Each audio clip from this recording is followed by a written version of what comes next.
I always find that, if you put yourself in the shoes of the consumer, that's probably not a bad place to start. Welcome to this, the second in our series of podcasts, A Sense of Identity from Beyond Encryption. I was lucky enough today to get a chance to chat to Chris Reed, the founder of Dunstan Thomas, to chat about all things digital in financial services and beyond, and also just to get a bit of a feel for some of the amazing stuff that Chris Reed has done. Welcome, Chris.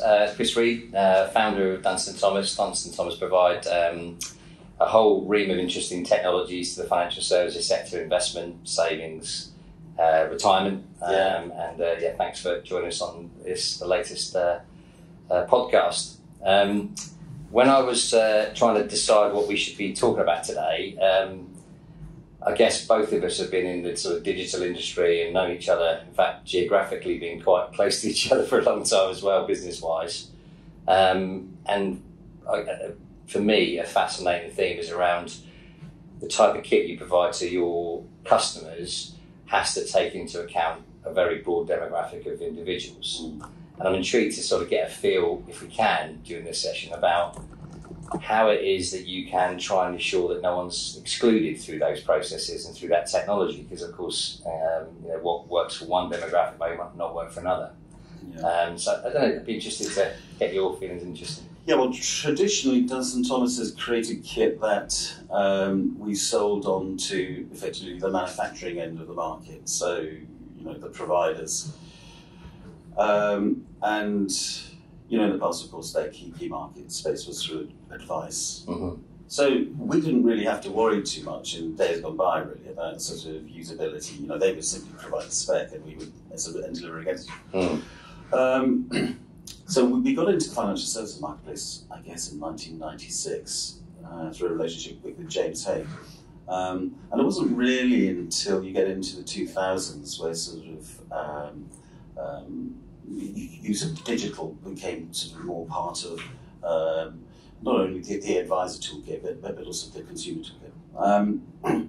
More recently, though, we're finding that although our customers haven't changed, so we're still selling on to the platforms and the providers and the manufacturers, we're finding that we have to start to incorporate and direct consumer capability as well. And so I think we're all on a bit of a learning curve because everybody is trying to figure out how best to engage with people. I always find that if you put yourself in the shoes of the consumer, just as you have to do when you buy an airline ticket or a hotel or whatever, that's probably not a bad place to start.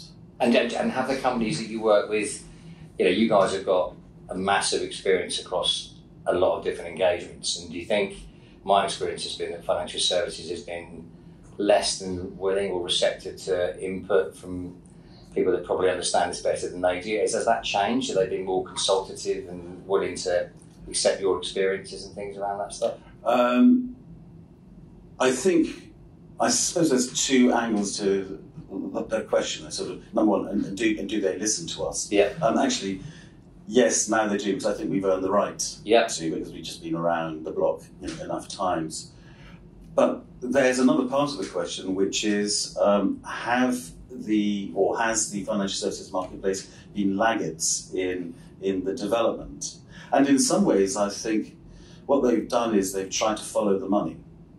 And the money is with the generations of my age, baby boomers. And I think what they've done is they've configured their propositions to service people like me rather than people like my children. Yeah. So consequently, the evolution of digital within our marketplace has gone at the pace to which I'm prepared to accept. Yeah.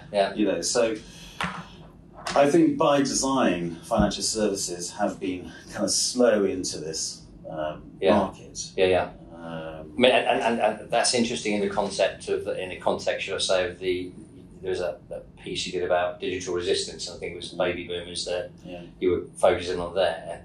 I mean, certainly, the COVID period, I think, shifted the dynamic a bit. I'm probably not the only one that's seen, their parents, or my mum in my case, being willing to, not initially, by the way, take on board a FaceTime and with video conferencing exploding because it sort of had to, but that the percentage of people that have got smartphones in that particular demographic is probably a lot higher than we would have all expected. So that resistance piece, do you think that's changed as a consequence of COVID?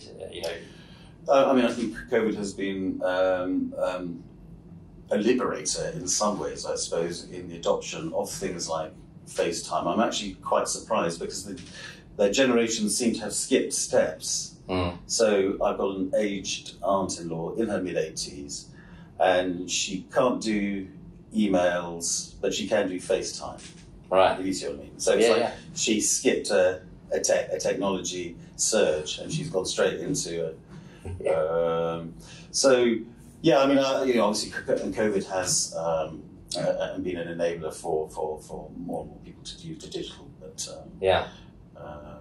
and in terms of that demographic and that shift, and like you said, that jump maybe, and the baby boomer generation, if you like you say, those that are either approaching or at retirement, do you think the latter generations, because of that, some of that COVID impact, are going to therefore turn online to some of these tools and things?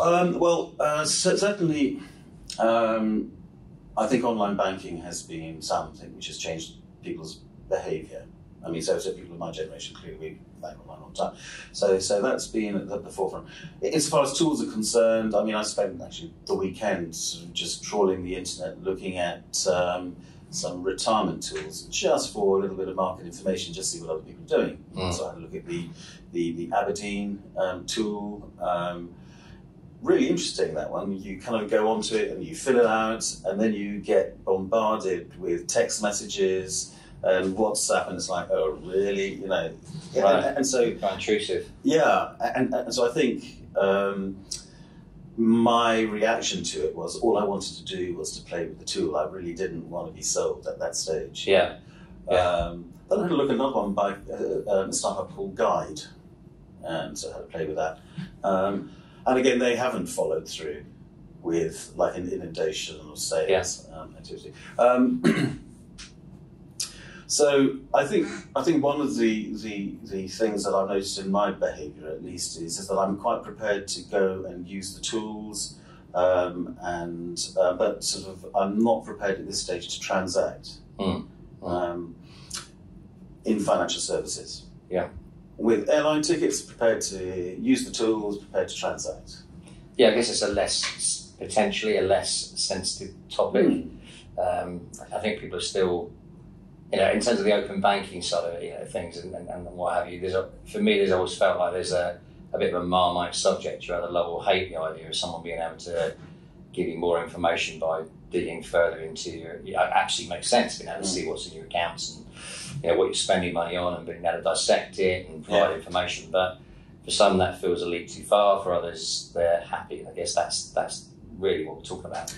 Yeah, I actually think that's a positive outcome. I think to have more information and being able to link, so that you can get in front of decision making, and offer the customer options, I think is a good thing. It's a good outcome.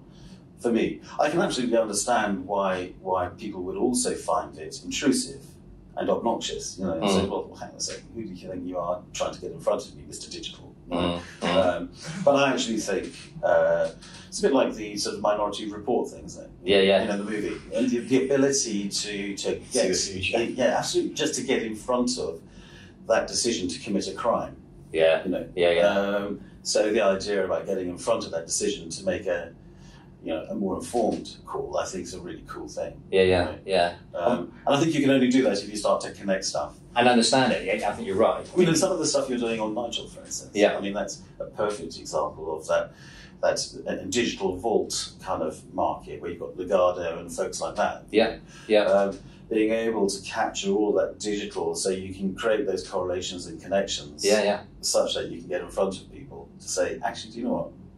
And here's a set of options for you. And for me, and I know we talk about this a lot, it's about some of the things that perhaps my sons might be receptive to, and probably their willingness to share data in order to sort of get something back is probably greater than perhaps for my mum, for instance. But I think that's changed. What about the future? Do you think people are gradually becoming more willing to be digital? I mean, I think it's a really interesting question, that, and I think parents have got a lot to answer for here. So, I've asked my son, who's 24, to make contact with my IFA to set up an ISA. I can't do it for him because he's an adult. So he's been sending the advisor emails saying, please, can you connect with me? It is unlikely that I think my son now will transact digitally on it. I think I've steered him into a way, for better or for worse, into waiting for somebody else to come back to him. And so I think parental influence is important in the adoption, not just it's not just parental, but sort of peer influence. So if you get out of the pub and says, "Oh, go and buy gold," guess what? You're not going to go buy some, or go and put some money on the horses, or whatever it is. And so I think peer influence has got a lot to do with digital adoption as well. But I don't know how you'd measure that, and how you'd bring it into thinking. There was the old adage around, when you're down the pub, you might take more notice of a couple of friends saying the right things around a particular approach to something than you would a formal advisor, just because that peer pressure or peer. Well, it is, and you've had a beer. And you're a bit more relaxed, and you're taking it in, and and whilst it might be a little bit jovial, I mean that's real life, isn't it? That's how people make calls on things. And it does feel from a pitfalls perspective that there are gains to be made if you're willing to be more digital. And I guess that's why this whole question about how you try and arm everybody, irrespective of their age, with what they are prepared to do digitally, to try and give them, the economies that are associated with it, the speed of it, maybe the security if they're doing the right things, of course. But when you look at where we've all been for the last probably 6 years, I was looking back just to check on my calendar, because I was, like most people, lost track of where we are in our lives in relation to things like Brexit and COVID, and it's ever so easy to forget that we had, nearly 2 years, year and a half locked away in our homes and things. But that whole debate predates the sort of reference, which was the referendum 6 years ago. It's quite bizarre to think that was 6 years ago, and we've gone through COVID. And then the current political turmoil and the backdrop and the economic sort of situation. How pivotal do you think it's going to be for technology to sort of weather this recession or all this change we're going through? So, I mean, we've been around since 1986, and so we've seen, probably about 4 recessions. So I think the last one was in 2011, around that time, 2011, 12. And before that, it was around 2000, the whole dot-com boom thing. And then, so they come and go every 7 years or so, in the cycle. So the behaviour of Dunstan Thomas has been, during that time, has obviously been a reaction to how our clients react. So decision-making for buying stuff tends to be slower in a recession. And what we've always done is we've always revved the products during a recession. And so we've tended not to reduce the sizes of the teams, knowing that we're probably going to get through the cycle within a 12 to 24 month cycle period. But by the time we come to the end of that, we want to ensure that the products have gone through some sort of redevelopment cycles, or get rid of some technical debt. Because when you've been in the market as long as we have, I mean, our first product came out in 1998, really. Old, and the first product, it was a Visual Basic system on a D-base database thing. It was like crazy old stuff. Now that product is still in the market, clearly not with the same technology. But it's probably been through about 4 different iterations of technology and just redeveloping that tech debt. So any technology business has to really be aware of as soon as they start developing, they are actually investing in their own debt, which they're going to have to and deal with at a later stage. And so these are the times when we start to deal with it. I guess the interesting thing for me, look at the peaks and troughs of those recessional periods, and you're right, we seem to see this repeat pattern, but it sort of feels like this time we've got a trough that's been longer, either whether it's just emotionally or is it from a market's perspective, and because of a number of different factors, over the globe and closer to home. I just wonder how much technology can help that trough rise a bit quicker. Yeah, so I think that there's a couple of things. I think one is we always think that we live in exceptional times. So I don't think I've ever heard of a time when it's not been exceptional. That has been going on. You know what I mean? I do, yeah. And so it's always exceptional. But sort of right now, you've got to remember we've come out of a period of very, very low interest rates. When the business first started in 1986, I don't know what interest rates were, like 10%. It was quite normal. And the fact that we've come out of a period of very, very low interest rates is, in some ways, I feel as if the recession that we're in isn't as bad as previous ones. Based on that metric alone. I think it's just that we're coupled with a European war at the moment, which is the elephant in the room, because there's an emotional part of that as well, as well as how does it affect the markets. I've got faith in the momentum of markets, and I suspect the markets will turn, as they always have. Now, sort of, how does digital sort of play into that? Well, clearly, any time that you can deliver new ways of doing things or creating efficiencies, you're going to be quids in, especially as you're coming out of a recession. It does always feel, in a way, that you've got to stand against the trends and keep banging the drum, because the FS market's not renowned for moving particularly quickly. Well, that's because I reckon they're following the money. You see that? You see, that's the thing. You see, if the recipients of the digital aren't pushing back on it, no return. Now, you through your whole tenure in, we use that right word, in Dunstan Thomas, you've been... imprisonment. My bird. Your bird, or whatever you might want to put it as. But you've always been, a front runner on thinking around this stuff. Every time we catch up, we talk about where we think the world's leading certain things. Have you got any views, visions around how you see things over the next 5 years or so? Very difficult one, I know, to say, but can you see, anything in your mind that stands out that's going to shift the market, shift people's thinking? Oh, it's really brilliant, because you could answer that really in all sorts of different ways, from a geopolitical perspective down to sort of what's around the corner in new products.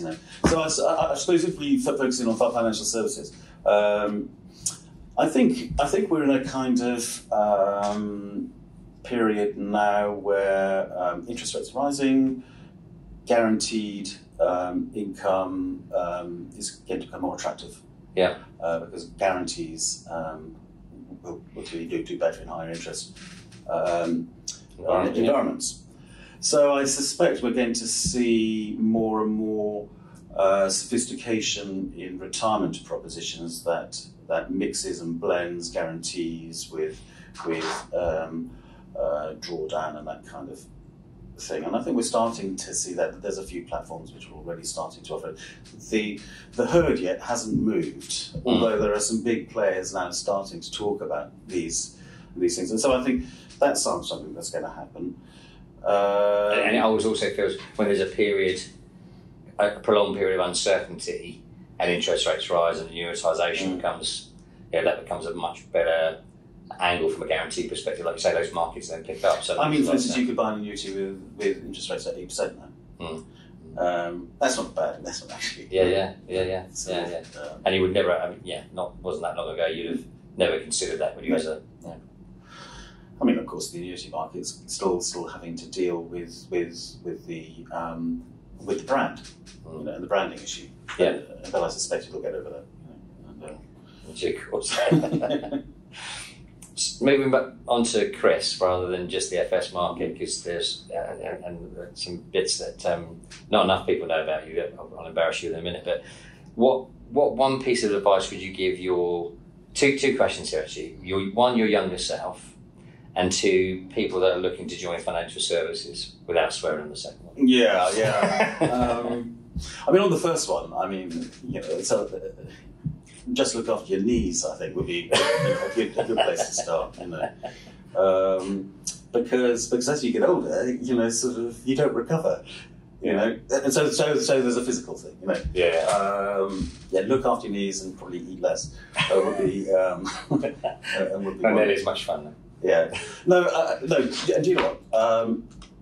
So I'll just use a little bit of Latin here. So it's permanendo vincumus. All right. So permanendo vincumus means through perseverance you and you're victorious. And I don't know whether it was a Julius Caesar kind of thing or whatever. But anyway, it was the motto of my sort of young school, my prep school. Right. I always remember it. And it's what we've done at DT is that we just stuck at it, through better or for worse. If you stick at things long enough and you keep on working, things do turn for you. Yeah. And so it's the advice that I give my daughter, who's just started a software job up in the city. She's new to technology, new to the market, and I just stick at it. It's a great one. They often talk about you have to spend 10,000 hours on something before you can call yourself an expert. Oh, that's right. And then you'll learn to love even the most boring things. Look, so here we are in the retirement market. Mm. What could be more boring than? It's so important, then this, but there is excitement in it. So I would say perseverance is the key thing. Insofar as the financial services market. To encourage people into the financial services market. I mean, I think there's two angles really. There's the the financial services is a fantastic place to make money. Use the adage, always follow the money. Well, financial services, is a good thing. But there's also a people thing here as well, in that. Not only are the people fantastic within the marketplace, but actually you're designing and developing propositions for people. For real people, yeah. And it's really exciting because you're developing for people sort of my age, as well as for people of my daughter's age. Yeah, the very conundrum we started with, isn't it? The very conundrum that we started with, Yeah. And that's really tricky, yeah. And intellectually satisfying. And there are lots of bear traps. If you don't listen to your customer, and you think you know best, there are so many propositions that have come to market that look great on paper, but actually, in the market they perform badly. Yeah.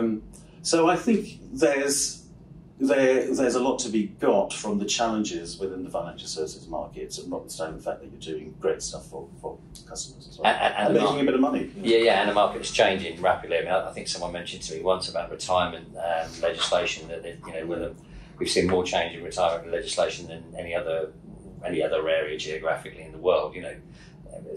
Some years ago, I remember someone saying a piece of legislation a week or something is the equivalent to, but it's changing so. Well, it is, and it's a bit like sort of boiling the frog, because you don't really sort of see it immediately. But if you had to wind the clocks back, say 5-10 years, and you went up to a provider site and you pressed on the pensions button, you'd probably see, personal pension or a SIP or a SAS or whatever it might be.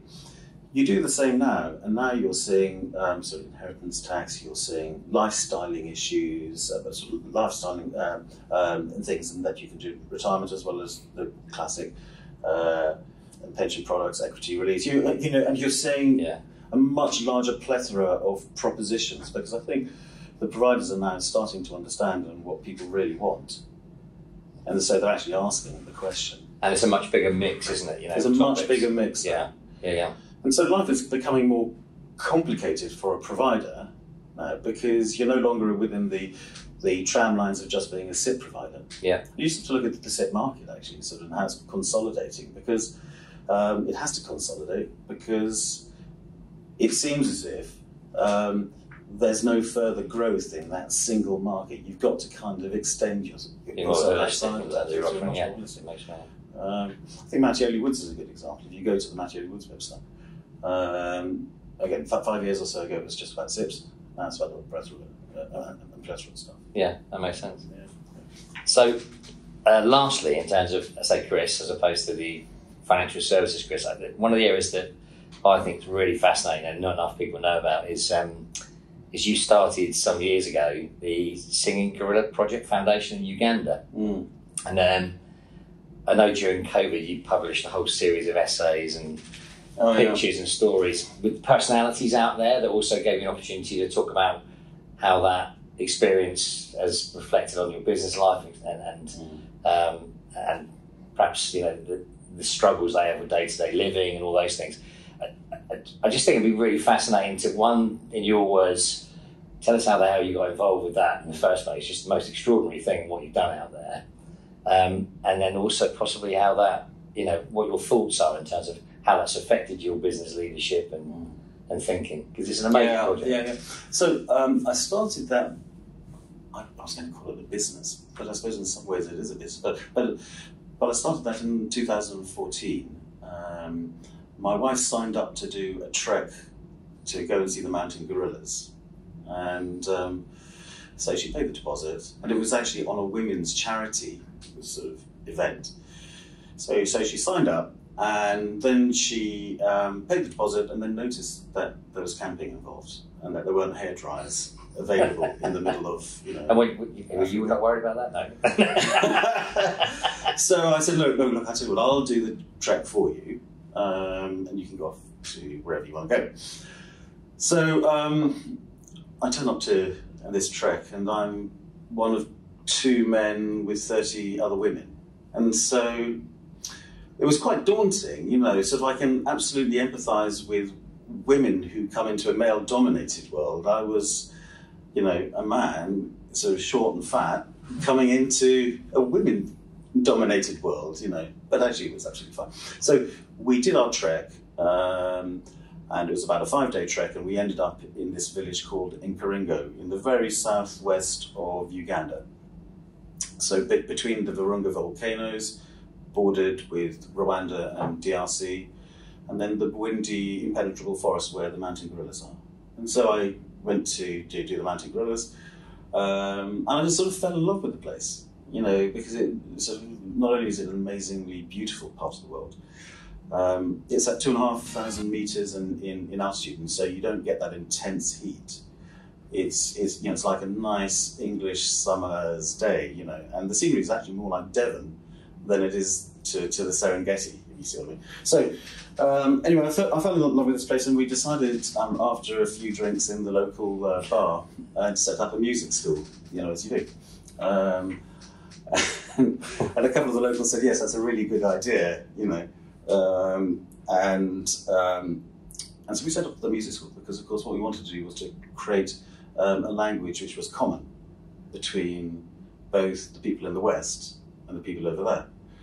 And so, of course, music is a common language. We also wanted to then make sure that we would take musical instruments that had been used, in the UK or in Europe, out there, because we wanted to tell a story that an instrument had been used many years ago, and that the sound that musical instrument had made is still in the ether and is still rotating around the earth, and that they were able to catch it and to have that as part of their world as well.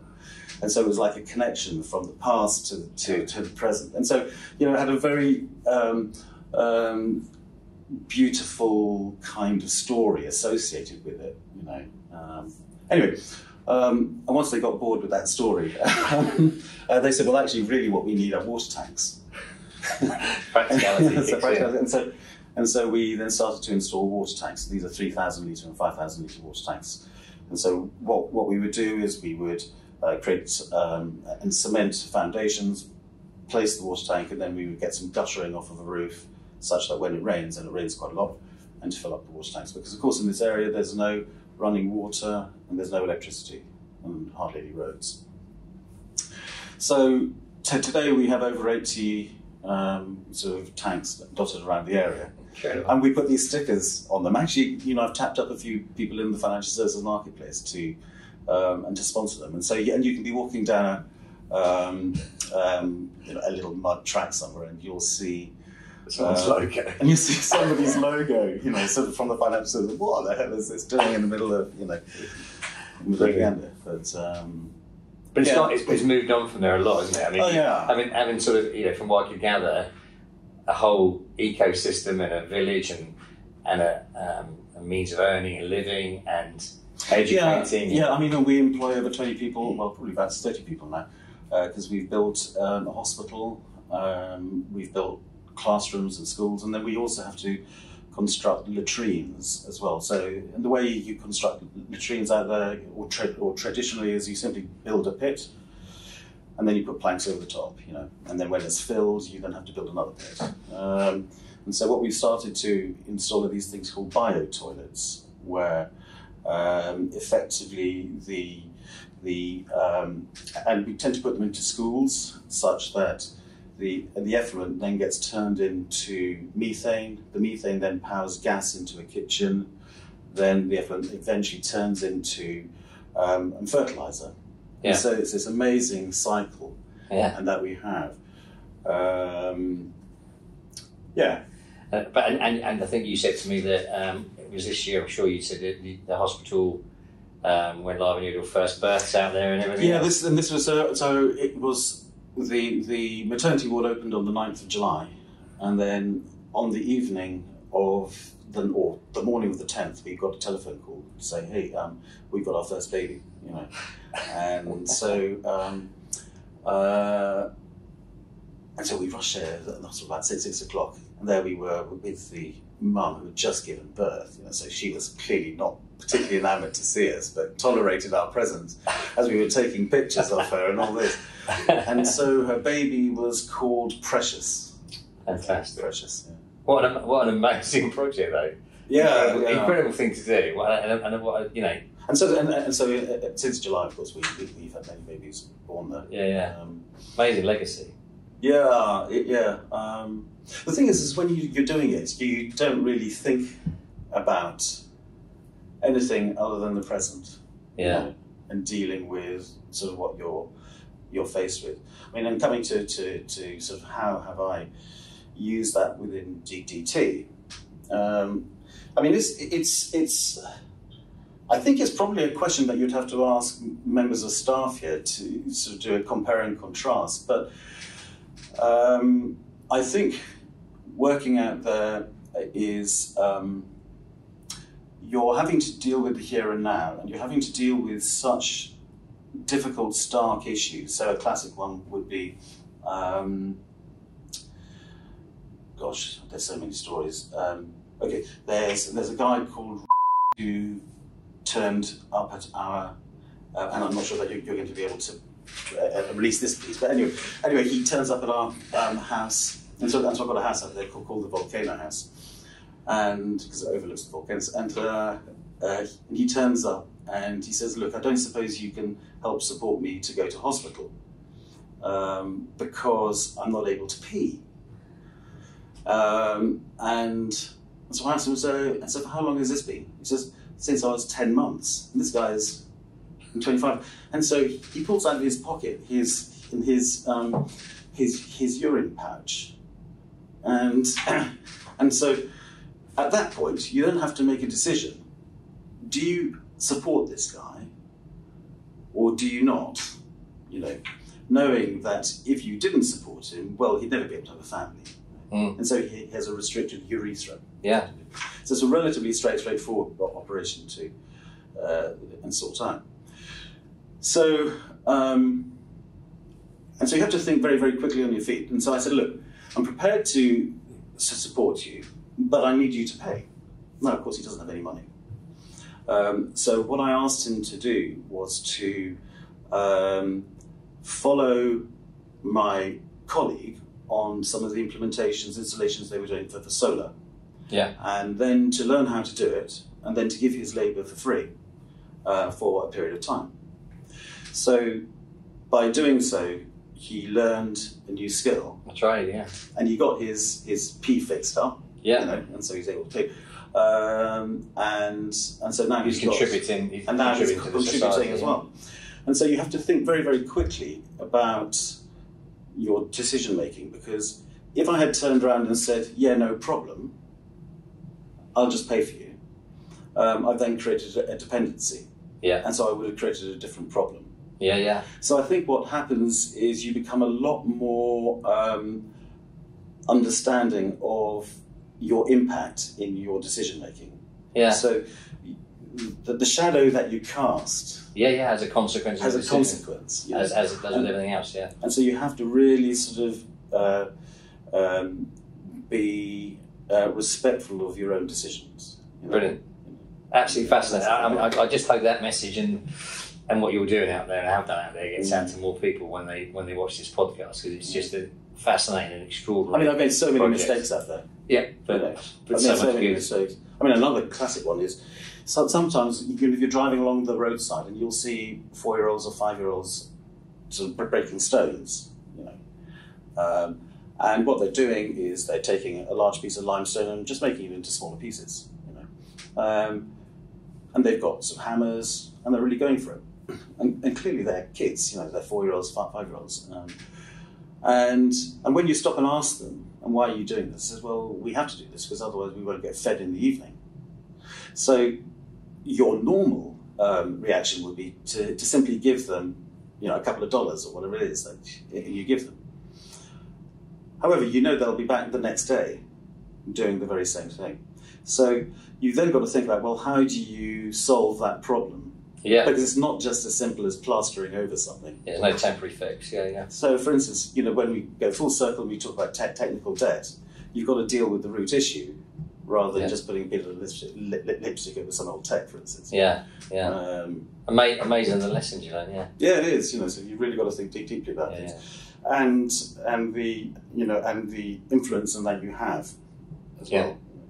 Fascinating, really fascinating. Hopefully, thanks for your time, Chris. Really appreciate it. Hopefully, we've got to know a bit more about Chris Reed and history of the outside.